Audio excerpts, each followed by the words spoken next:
दोस्तों नमस्कार। आपका स्वागत है द साइंस हब में। आप लोग देख रहे हैं साइंस की स्पेशल सीरीज 97।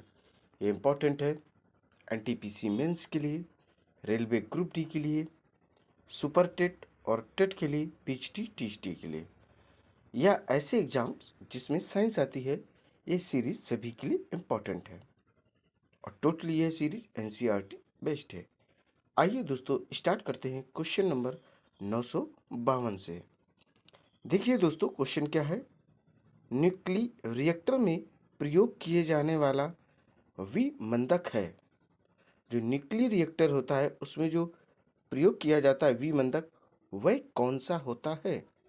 ऑप्शन क्या है। यूरेनियम है, ऑप्शन बी रेडियम है, ऑप्शन सी साधारण जल है, ऑप्शन डी ग्रेफाइट है। तो बताइए दोस्तों, इस क्वेश्चन का करेक्ट आंसर क्या हो जाएगा। देखिए, जो ग्रेफाइट एवं भारी डाल जो होता है वो विमंदक के रूप में इस्तेमाल होता है। अर्थात 952 का जो करेक्ट आंसर हो जाएगा डियर स्टूडेंट, वह हो जाएगा ऑप्शन डी। न्यूक्लियर रिएक्टर में प्रयोग किए जाने वाला जो विमंदक है वह ग्रेफाइट होता है। यह हीरे का ही अप्रूप या कार्बन का अप्रूप कहा जाता है। इसको किसका, कार्बन का अप्रूप इसी को कहा जाता है। आइए नेक्स्ट क्वेश्चन देखते हैं। क्वेश्चन नंबर 953 है। जलीय विलयन की अम्लता के परीक्षण के लिए कौन सा प्रयुक्त है। Option A pH meter, option B ammeter, option C hygrometer, option D acidometer या एसिड मीटर। बताएंगे दोस्तों आप लोग, जलीय विलयन की अम्लता के लिए परीक्षण के लिए कौन इंपॉर्टेंट होता है। देखिए, जो पीएच मीटर होता है वही इंपॉर्टेंट होता है। जब पीएच वैल्यू 7 से कम हो, अर्थात 6.9 तक हो, तो वह अम्ल या उसे एसिड के रेंज में रखेंगे। जब पीएच वैल्यू 7.1 से 14 तक हो, तो उसे बेस या क्षार की रेंज में रखेंगे। अगर पीएच वैल्यू 7 है तो उसे कह सकते कि ये उदासीन है। इसका जो नेचर होगा, जो इसकी प्रकृति होगी, वह उदासीन अर्थात न्यूट्रल होगी। जैसे शुद्ध जल होता है, प्योर वाटर होता है, जिसे आशुद्ध जल भी कहा जाता है, उसकी पीएच वैल्यू 7 होती है। ब्लड की 7.4 होती है, नींबू की 2.4 होती है। अगर नींबू 2.4 है तो इसे आप कह सकते हैं ये एसिड की रेंज में है, या यूं कहें ये एसिड ही है। और जिसकी पीएच वैल्यू 7 से ऊपर है उसे बेस कह देंगे। देखिए दोस्तों, क्वेश्चन था 953 और इसका जो करेक्ट आंसर हो जाएगा ऑप्शन ए करेक्ट हो जाएगा। अब देखेंगे क्वेश्चन नंबर 954। विज्ञापन, साइन बोर्डों एवं सजावटी बत्तियों में आमतौर पर प्रयुक्त किए जाने वाली गैस है। कौन सी गैस है। Option A neon, option B nitrogen, option C chlorine, option D hydrogen. विज्ञापन, साइन बोर्डों एवं सजावटी बत्तियों में आमतौर पर प्रयुक्त किए जाने वाली गैस कौन सी है। देखिए, विज्ञापन एवं सजावट में जो गैस इस्तेमाल की जाती है वह होती है क्लोरीन, जिसका सूत्र होता है Cl और परमाणु क्रमांक होता है 17। यह हैलोजन गैस के रूप में भी उपयोग होता है। लाइट के अंदर इसका उपयोग करते हैं जिससे रोशनी बढ़ जाती है। ठीक है दोस्तों, तो विज्ञापन एवं सजावट के लिए कौन सी गैस, क्लोरीन का प्रयोग किया जाता है। अर्थात क्वेश्चन नंबर 954 का जो करेक्ट आंसर हो जाएगा ऑप्शन सी। अब देखो क्वेश्चन नंबर 955। बरसात के दिन जल पर छोटी तैलीय परतों में चमकीले रंग दिखाई देते हैं, ये किसके कारण होता है। बरसात के दिन जल पर छोटी तैलीय परतों में चमकीले रंग दिखाई देते हैं, किसके कारण होता है। ऑप्शन ए ध्रुवण, ऑप्शन बी प्रकीर्ण, ऑप्शन सी परिक्षेपण, ऑप्शन डी अपवर्तन। तो आप लोग बताएंगे दोस्तों क्या हो जाएगा। देखिए, बरसात के दिनों में जल पर छोटी तैलीय परतों में चमकीले प्रकाश का अपवर्तन के कारण दिखाई देती है। किस कारण, अपवर्तन के कारण ये दिखाई देते हैं। प्रकीर्णन के कारण आकाश नीला दिखाई देता है। अगर आपसे पूछा जाए आकाश किस कारण नीला दिखाई पड़ता है, तो आप कह सकते हैं प्रकीर्णन के कारण यह हमें ब्लू कलर का दिखाई देता है। फिलहाल जो अपना क्वेश्चन है 955, इसका जो करेक्ट आंसर हो जाएगा ऑप्शन डी करेक्ट हो जाएगा, अपवर्तन। आइए नेक्स्ट क्वेश्चन देखते हैं। क्वेश्चन नंबर 956 है, प्राकृतिक रेडियो एक्टिविता की खोज किसके द्वारा की गई थी? Option A Enrico Fermi, option B Rutherford, option C Marie Curie, और जिसको मैडम क्यूरी भी कहते हैं, अर्थात मैरी क्यूरी भी होते और मैडम क्यूरी भी इनको बोलते हैं। Option D Henry Becquerel. बताइए दोस्तों, देखिए हेनरी बैक्वेल ने रेडियो एक्टिविटी की जो प्राकृतिक रूप से रेडियो एक्टिविता है उसकी खोज 1896 में की थी। एनरिको फर्मी ने विटामिन की खोज की थी और रदरफोर्ड ने नाभिक की खोज की थी। मैडम क्यूरी ने यूरेनियम की खोज की थी। ध्यान रखिएगा, हेनरी बैक्वेल ने रेडियो एक्टिविता की खोज की थी 1896 में, और एनरिको फर्मी ने विटामिन की खोज की थी, और रदरफोर्ड ने नाभिक की खोज की थी। मैडम क्यूरी ने उसकी यूरेनियम की खोज की थी। मैडम क्यूरी ने किसकी खोज की थी? यूरेनियम की खोज की थी। तो क्वेश्चन है अपना 956 और इसका करेक्ट आंसर हो जाएगा ऑप्शन डी। अब देखेंगे क्वेश्चन नंबर 957, दहन एक। ऑप्शन ए रासायनिक प्रक्रिया है, ऑप्शन बी भौतिक और रासायनिक प्रक्रिया है, ऑप्शन सी जैविक प्रक्रिया है, ऑप्शन डी भौतिक प्रक्रिया है। बताइए दोस्तों, दहन दहन मीन्स होता है जलना। जलना कैसी प्रक्रिया होती है? देखिए, दहन जो होती ये एक केमिकल प्रोसेस है, अर्थात रासायनिक अभिक्रिया है। इसी कारण मोटर कार चलती है। देखिए, मोटर कार होती है उसमें डीजल डाला जाता है, सीएनजी गैस डाली जाती है, पेट्रोल डाला जाता है, आदि चीज़ें डाली जाती। जब ये जलती हैं उसके बाद ही वो क्या गति उसको प्रदान करते हैं। तो ये दहन कैसी प्रोसेस हो जाएगी? जलना क्या हो जाएगा? It is a chemical process, अर्थात दहन एक रासायनिक प्रक्रिया होती है। ये क्रिया हमारे शरीर में भी होती है। ऊर्जा जलाते हो वर्कआउट करके या कोई काम करके, तो क्या होता है? एनर्जी भी बर्न होती है। तो जो क्वेश्चन है अपना 957, इसका करेक्ट आंसर हो जाएगा ऑप्शन ए। क्वेश्चन नंबर है 958, निम्नलिखित में से कौन सा कार्बन का एक रूप नहीं है? Option A charcoal, option B kajal, option C hematite, option D graphite. निम्नलिखित में से कौन सा कार्बन का एक रूप नहीं है? Option A charcoal, option B kajal, option D graphite, option C hematite. हम सभी लोग जानते हैं जो हेमेटाइट है ये लोहे का अयस्क होता है। किसका? लोहा का अयस्क होता है। और हेमेटाइट का जो फार्मूला होता है Fe2O3 होता है। क्या होता है? Fe2O3 इसका सूत्र होता है। चारकोल, काजल, ग्रेफाइट या कार्बन का रूप। देखिए, चारकोल क्या है? चारकोल, काजल, ग्रेफाइट और ये सब के सब क्या है? कार्बन के ही रूप होते हैं या अपरूप होते हैं। हेमेटाइट लोहे का अयस्क होता है, इसका फार्मूला Fe2O3 होता है। तो 958 का जो करेक्ट आंसर हो जाएगा वह हो जाएगा ऑप्शन सी।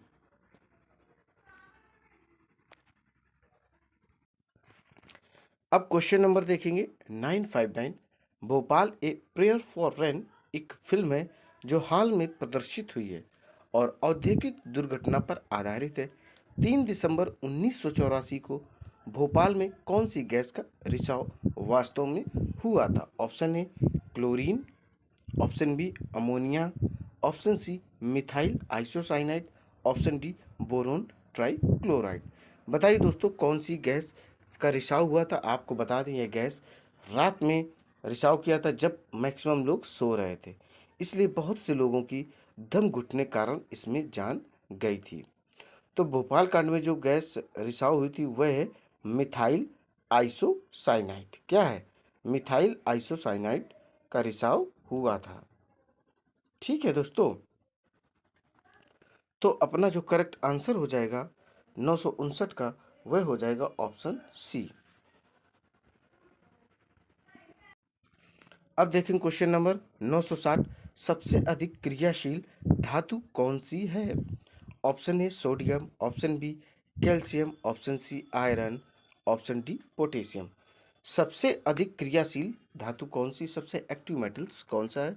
सोडियम है, कैल्शियम है, आयरन है, लोहा है, पोटेशियम है।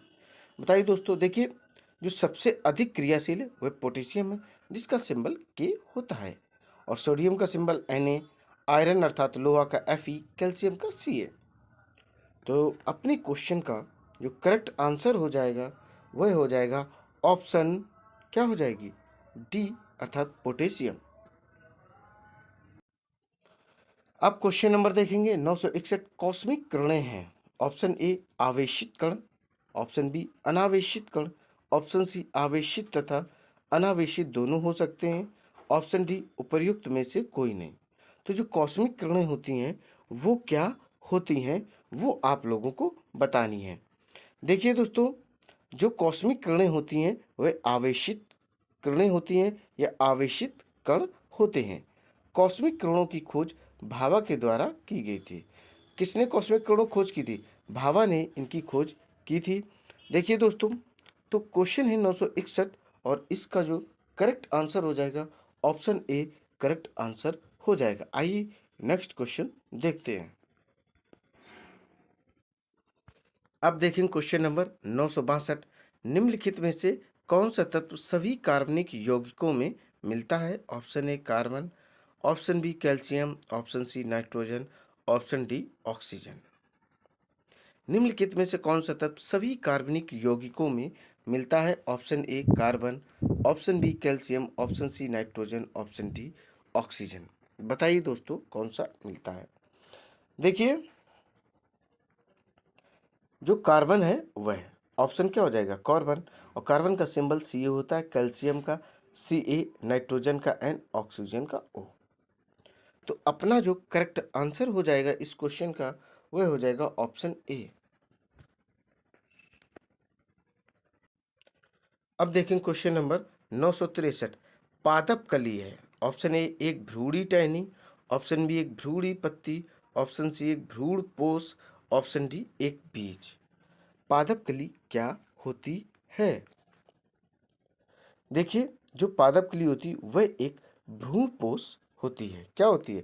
वह एक भ्रूणपोष होती है, अर्थात इस क्वेश्चन का करेक्ट आंसर हो जाएगा ऑप्शन सी। अब देखें क्वेश्चन नंबर 964। साधारण नमक का रासायनिक नाम निम्नलिखित में से क्या है? Option A calcium carbonate, option B sodium carbonate, option C sodium chloride. जो साधारण नमक होता है दोस्तों, उसका रासायनिक नाम जो होता है वह सोडियम क्लोराइड होता है, जिसका फार्मूला NaCl होता है। साधारण नमक का नाम क्या होता है? NaCl, और इसका रासायनिक नेम है सोडियम क्लोराइड और फार्मूला NaCl है। इसी नमक का हम लोग अपने भोजन में प्रयोग करते हैं। और जो सोडियम कार्बोनेट है इसका फार्मूला होता है Na2CO3। सोडियम कार्बोनेट का फार्मूला क्या होता है? Na2CO3 होता है सोडियम कार्बोनेट का। सोडियम क्लोराइड का क्या होता है? NaCl, जो कि मैंने अभी आपको बताया हुआ है दोस्तों। तो इस क्वेश्चन का करेक्ट आंसर क्या हो जाएगा? करेक्ट आंसर हो जाएगा ऑप्शन सी सोडियम क्लोराइड। अब देखें question number 965। Plaster of Paris का रासायनिक नाम क्या है? प्लास्टर ऑफ पेरिस, जिसका आप लोगों ने देखा होगा बहुत अधिक रूप में प्रयोग किया जाता है, जब बोन्स ब्रेक हो जाएं उसमें इसका उपयोग किया जाता है, सफ़ेद रंग का होता है। तो इस प्लास्टर ऑफ पेरिस का केमिकल नेम क्या है, अर्थात रासायनिक नाम क्या है? Option A calcium chloride, option B calcium nitrate, option C calcium sulphate hydrate, option D इनमें से कोई नहीं। तो बताइए दोस्तों क्या है। देखिए दोस्तों, इसका नाम होता है calcium sulphate hydrate. Plaster of Paris का रासायनिक नाम क्या होता है? कैल्शियम सल्फेट हाइड्रेट, और इसका जो फार्मूला होता है CaSO4 का whole twice half H2O। CaSO4 का होल ट्वाइस नहीं, CaSO4 इंटू हाफ H2O, या इसे कह सकते हो CaSO4 का होल ट्वाइस H2O। क्या कह सकते हो? CaSO4 का होल ट्वाइस इंटू H2O। और कैल्शियम क्लोराइड का जो फार्मूला होता है वह होता है CaCl2। कैल्शियम क्लोराइड का फार्मूला क्या होता है?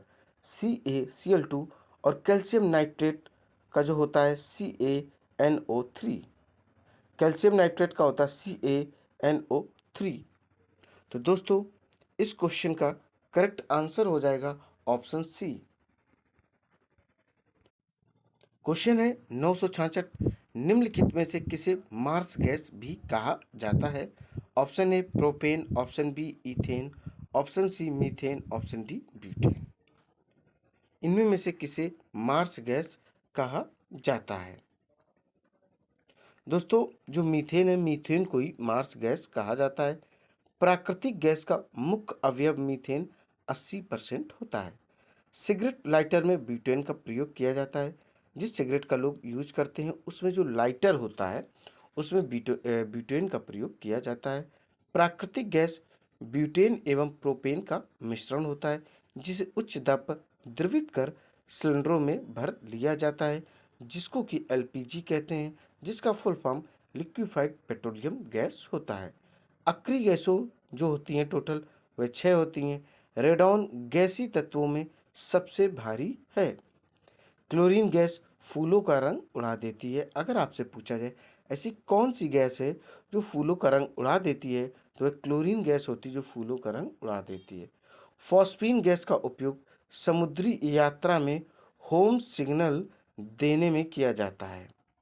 फॉस्फीन गैस का उपयोग समुद्री यात्रा में होम सिग्नल देने में किया जाता है। अर्थात मार्स गैस कौन सी होती है? मीथेन होती है। क्वेश्चन नंबर 966 का जो करेक्ट आंसर हो जाएगा ऑप्शन सी। आइए नेक्स्ट क्वेश्चन देखते हैं। क्वेश्चन देखेंगे 967, निम्नलिखित में से एथेनॉल किससे प्राप्त किया जा सकता है? ऑप्शन ए चावल, ऑप्शन बी सूरजमुखी, ऑप्शन सी गन्ना, ऑप्शन डी पेट्रोल। एथेनॉल किससे प्राप्त किया जाता है? पेट्रोल, सूरजमुखी, चावल, गन्ना आदि से। इनमें में से करेक्ट आंसर आप लोगों को बताना है। देखिए जो इथेनॉल है वह गन्ना से प्राप्त किया जाता है, जिसको इंग्लिश में शुगर केन कहते हैं। गन्ना के खोई से बिजली प्राप्त की जाती है। चावल में थाइमिन पाया जाता है। चावल में क्या पाया जाता है? थाइमिन अर्थात विटामिन बी। बायोडीजल फरंद, सूरजमुखी, जेट्रोफा, पेगामिया, अंडी आदि से बायोडीजल निकाला जाता है। बायोडीजल किससे किससे? बायोडीजल फरंद, सूरजमुखी, जेट्रोफा, पेगामिया, अंडी आदि से बायोडीजल निकाला जाता है। बायोडीजल का प्रयोग जो है वाहन चलाने में किया जाता है। जो व्हीकल्स यूज हो रहे हैं इसमें बायोडीजल का उपयोग किया जाता है। फिलहाल इथेनॉल किससे प्राप्त किया जाता है? इथेनॉल प्राप्त किया जाता है गन्ने से, अर्थात ऑप्शन सी करेक्ट है। अब क्वेश्चन है 968, निम्नलिखित में से कौन सी एक उत्कृष्ट धातु है जिसको इंग्लिश में नोबेल मेटल्स भी कहते हैं? ऑप्शन ए लोहा, ऑप्शन बी चांदी, ऑप्शन सी कांस्य, ऑप्शन डी एल्युमिनियम। तो बताइए दोस्तों इसमें में से नोबेल धातु कौन सी है या उत्कृष्ट धातु? देखिए जो चांदी है वह एक उत्कृष्ट धातु होती है। गोल्ड, प्लेटिनम, सिल्वर तथा मरकरी उत्कृष्ट धातुएं हैं। फिर से ध्यान दीजिएगा, गोल्ड, प्लेटिनम, सिल्वर तथा मरकरी जो है वह उत्कृष्ट धातुएं होती हैं। सबसे भारी धातु जो है वह ऑस्मियम होती है, जिसका सिंबल OS होता है। प्लेटिनम सबसे कठोर धातु है। सबसे कठोर धातु कौन सी है? वह प्लेटिनम है। सीसा की ऊष्मी एवं विद्युत चालकता सबसे कम होती है। अगर आपसे पूछा जाए ऐसी मेटल्स का, ऐसे धातु का नाम बताइए जिसकी विद्युत चालकता सबसे कम होती है, तो सीसा ही होती है जिसकी ऊष्मी एवं विद्युत चालकता सबसे कम होती है। लोहा का एस्क हेमेटाइट, मैग्नेटाइट, सिडेराइट या लिमोनाइट आयरन या आयरन पाइराइट। और हेमेटाइट का जो रासायनिक सूत्र होता है वह Fe2O3 है। और ये क्या है? ये लोहे के एस्क ही हैं। कांस्य में तांबा 90% और टिन 10% मिलाया जाता है। अगर बाई चांस आपसे पूछा जाए कि ब्रॉन्ज में तांबा और टिन का परसेंटेज क्या होता है, तो आप कह सकते हैं कि ब्रॉन्ज अर्थात कांस्य में तांबा अर्थात कॉपर 90% और टिन 10% मिलाया जाता है। तो अपना क्वेश्चन था कि उत्कृष्ट धातु कौन सी है, तो इस क्वेश्चन का करेक्ट आंसर हो जाएगा ऑप्शन बी चांदी, जिसको इंग्लिश में सिल्वर कहते हैं। अब देखें क्वेश्चन नंबर 969। कौन सा क्वेश्चन है दोस्तों? 969 है, इनमें में से कौन सा रासायनिक परिवर्तन का एक उदाहरण है? ऑप्शन ए ऊर्ध्वपातन, जिसको इंग्लिश में सब्लिमेशन कहते हैं। ऑप्शन बी स्फटिक रूप, जिसको इंग्लिश में क्रिस्टलाइजेशन कहते हैं। ऑप्शन सी निष्क्रियकरण, जिसको इंग्लिश में न्यूट्रलाइजेशन कहते हैं। ऑप्शन डी आसवन, जिसको इंग्लिश में डिस्टिलेशन कहते हैं।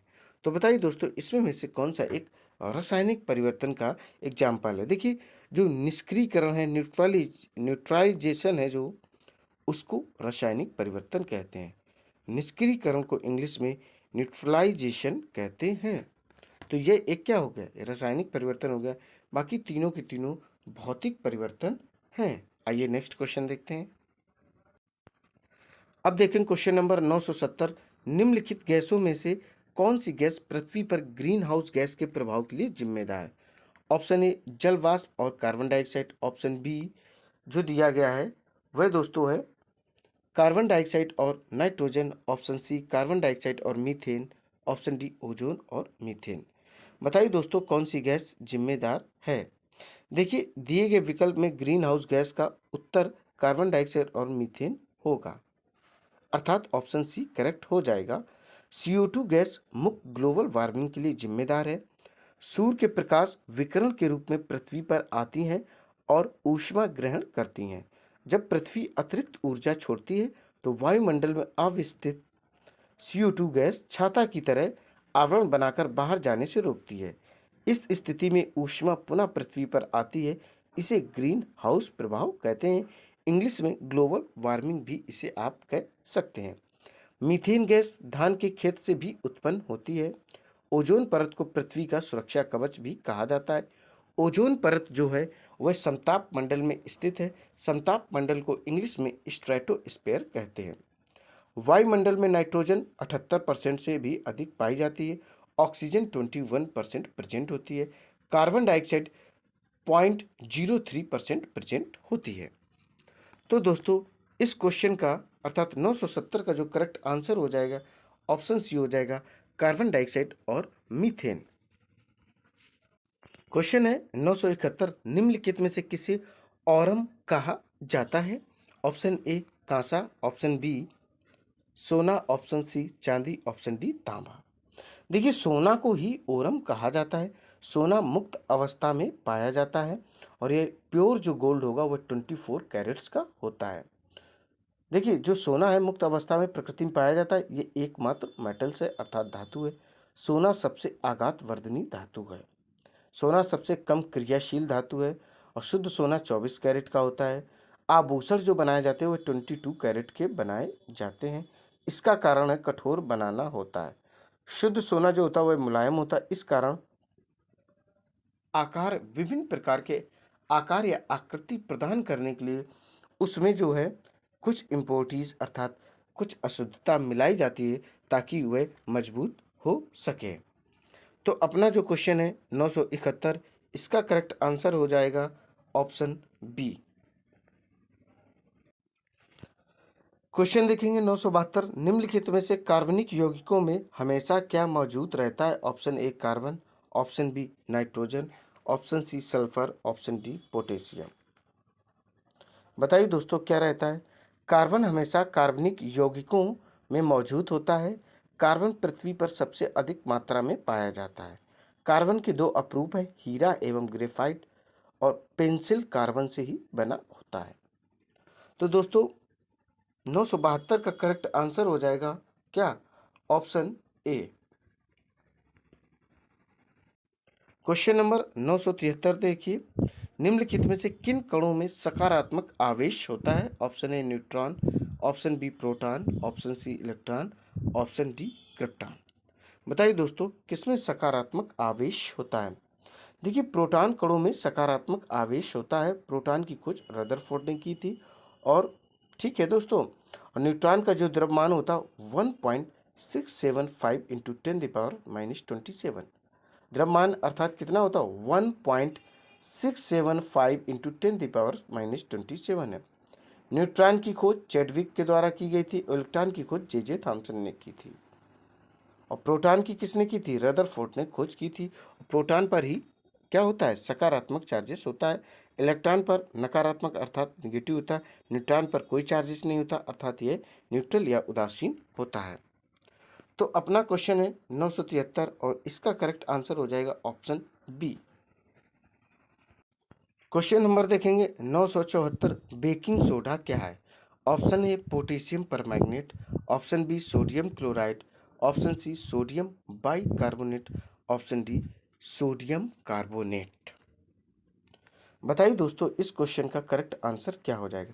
देखिए बेकिंग सोडा ही सोडियम बाइकार्बोनेट होता है और बेकिंग सोडा का अगर आपसे सूत्र पूछा जाए तो आप कह सकते हैं NaHCO3। क्या होता है, NaHCO3 इसका फार्मूला होता है। अब इसका उपयोग किस में किया जाता है? अग्निशामक यंत्र, बेकरी उद्योग में प्रतिकारक के रूप में इसका उपयोग होता है। सोडियम कार्बोनेट को ही क्या कहते हैं दोस्तों? सोडियम कार्बोनेट को धावन सोडा भी कहा जाता है। अब तक हम लोग बेकिंग सोडा पढ़ रहे थे, अब सोडियम कार्बोनेट को क्या कहते हैं? धावन सोडा भी कहते हैं और इसका जो रासायनिक सूत्र होता है Na2CO3 है। क्या है? Na2CO3 है सोडियम कार्बोनेट का। और आपसे पूछा जाए सोडियम बाइकार्बोनेट तो NaHCO3 होता है। और सोडियम बाइकार्बोनेट का उपयोग इस किस में किया जाता है? इसका उपयोग ग्लास निर्माण, कागज उद्योग, धुलाई के लिए, घरों में धावन सोडा के रूप में भी, स्याही कठोरता हटाने के लिए भी इसका उपयोग किया जाता है। अर्थात बेकिंग सोडा क्या होता है? यह होता है sodium bicarbonate. Option C correct answer है। क्वेश्चन देखेंगे 975, निम्नलिखित में से किससे ग्रीन हाउस प्रभाव बढ़ता है? Option A krypton, option B carbon dioxide, option C nitrogen, option D oxygen. बताइए किससे ग्रीन हाउस प्रभाव अधिक बढ़ता है? देखिए दोस्तों जो कार्बन डाइऑक्साइड है उसी से ग्रीन हाउस प्रभाव बढ़ता है और कार्बन डाइऑक्साइड को ही शुष्क बर्फ कहा जाता है। कार्बन डाइऑक्साइड का फॉर्मूला CO2 होता है। अग्निशामक में भी कार्बन डाइऑक्साइड का प्रयोग किया जाता है। क्रिप्टॉन एक नोबल गैस है। तो 975 का डियर स्टूडेंट करेक्ट आंसर हो जाएगा ऑप्शन बी। दोस्तों ये सीरीज यहीं पर कंप्लीट होती है। उम्मीद है ये सीरीज आपको बेहद पसंद आई होगी। इसी तरीके की ज़बरदस्त सीरीज आपको कंटिन्यू मिलती रहेंगी। आपको करना क्या है, इस सीरीज को अधिक से अधिक लाइक करना और शेयर करना, मेरे चैनल को सब्सक्राइब करना। दोस्तों जय हिंद, जय भारत।